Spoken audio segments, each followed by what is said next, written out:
one do you give? Yes. Oh. Well, we have that same experience. We say, do I lose my liver or do I lose the feeling of connection to my mother?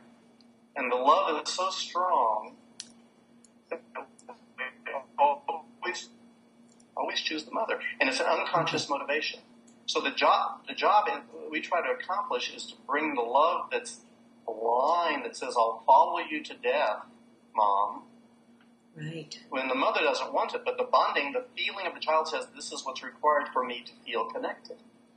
So we want to get the love that's blind to become aware, because when the child sees that its death doesn't bring it closer to the mother, that it makes the mother sad, then the child wakes up and goes, oh, I don't have to die. Or I don't have to suffer in some way. So it's all love. The problem is sometimes love is turned around, and Hellinger very beautifully exposed how love flows in relationships in families, and has found ways to unblock that in a lot of ways. So love really does have everything to do with it. Everything. It's all there is. But if you look at group dynamics, sometimes the love doesn't flow because something has gone against the laws of the way the love flows. Okay. And an example, the main thing that can hurt a group is if someone's excluded from the group. If someone's kicked out of a group, then the whole group is, well, am I next? Well, are they okay? Right. Do I have to go after them? And so the whole tension in the group occurs when someone's excluded. So the solution is to find a way to open the heart and bring that person back. Yes, that makes sense. And I'm understanding now that the family dynamics impacts us so profoundly. And there is something that we can do about it. Yeah, and people who are on the spiritual path oftentimes are really trying to solve these dynamics and really away from the searching. But what the searching initially is finding a way to heal these bonds. Well, it sounds like this work really gets to the core of many of these deep issues. Yes, but I have to say that we observe. Well, I'll give you my own example. I had my first constellation, really my only constellation I've had, in 2001, and it took 14 months for it to unfold. 14 months? Yeah, about 14 months later, I suddenly went, I got it. Oh, It took me that long to understand. And then even a couple years later and a couple years after that, I still had new insights. And with this work, I have insights almost weekly, not as much. I used to have them every day, but there's always new insights into understanding how you are in the world and with yourself and with other people in relationships. In relationships, all these dynamics are impacting how you deal with your wife and your children, or your husband and your children and your parents. And so there's many, many aspects to it. But the constellation is a great way to start the ball running, rolling downhill, and unfold some of this love so that things can unfold. Right, to begin the process of untangling some of these issues. And that's a good word, because Hellinger calls the patterns entanglements. Oh, really? Yeah. Well, I've heard the word a phenomenological process or method. Could you talk a little bit about that? This means that you come to as a facilitator, you come to the system or the family that this person is connected to with no agenda, with courage but no agenda, and you just observe what's there.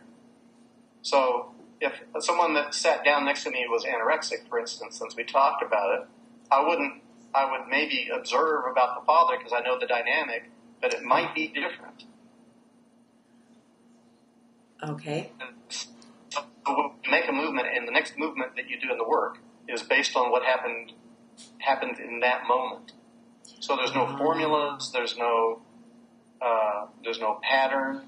Constellation can last 4 minutes or it can last an hour. Oh my God, I see.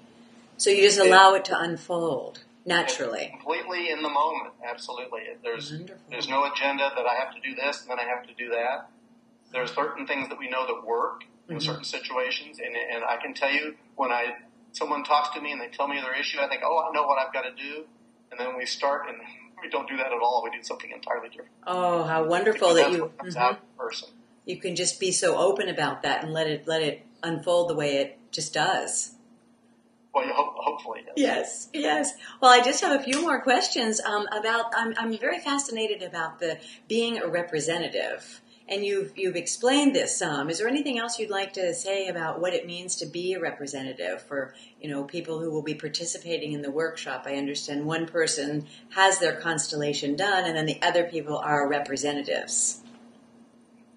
Sometimes for people that are new to this work, it's best just to come and observe and not even have your own work done, but just to be a representative. Because the work is really field work, there's an energy field of the family that gets set up, and it goes back generations, and you see that the people that are no longer living still have a dramatic impact on the consciousness of this client and on the field of the family. When people step into that as a representative, they can call in some of these energies, and they experience them. It's remarkable experiences, and everybody in the room will feel what happens. And when you see a person open in a loving way to their mother for the first time in their life, and their heart opens, yes. Sometimes everybody in the room is crying along with that person because everyone can know what it's like to feel love for a mother. Yes. It's an archetypal. The pain of not being able to open to that love. And so the work is universal. But to answer your question, the representatives get to come in and hold the energy of different aspects of it. I see. And for those people, they have knowings and they have feelings. And sometimes they're good feelings, sometimes they're bad feelings. Mm-hmm. But even while you're feeling them, they're not yours. You don't lose your identity as a representative. You just know that you're feeling it. And I was a representative once in a constellation at the Omega Institute that Bert Hellinger was facilitating. Oh, my. And in the constellation, I was a Russian man, and he put some Russian peasants out in front of me. And one of the men I didn't have any interest in at all. And the other man, I felt such brotherly love for this man, I was overwhelmed. I've never felt love like this. I have a sister, but not a brother. And I love my sister, but I've never felt anything like that in my life. And an hour later, after the constellation, he came up to me and he said to me, I just wanted to see if I would feel as much love for you now as I did in that constellation. Oh, how, and did he? I felt it. It was amazing. Fantastic. You can have experiences like that. That sounds extraordinary. That sounds extraordinary. Well, we are so looking forward to having you come to Bridge Between the Worlds, and I'm just so honored that you're able to do that.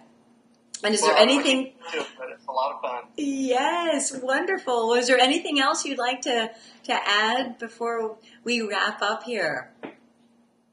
Well, one thing I like to say to people when they have judgment toward their parents, and that's pretty much everyone. We all think they could have done better, right? Or should have done better, or right. Should have married somebody else. We all have these fantasies that things weren't right when they really were. And what I like to say to people is, if someone gives you $1 million, and if it comes in 50s, don't be upset if it didn't come in 20s. That's wonderful. So the people that gave it to you were perfect. Right. When we can get past the small stuff, yes. which is everything else that happened besides the gift of life, yes. then we can find some happiness in the time we remain on this earth. Wonderful. Well, it sounds like extraordinary work, and I certainly look forward to having you. So thank you very much for your time. Sure. See you. Okay. Bye-bye.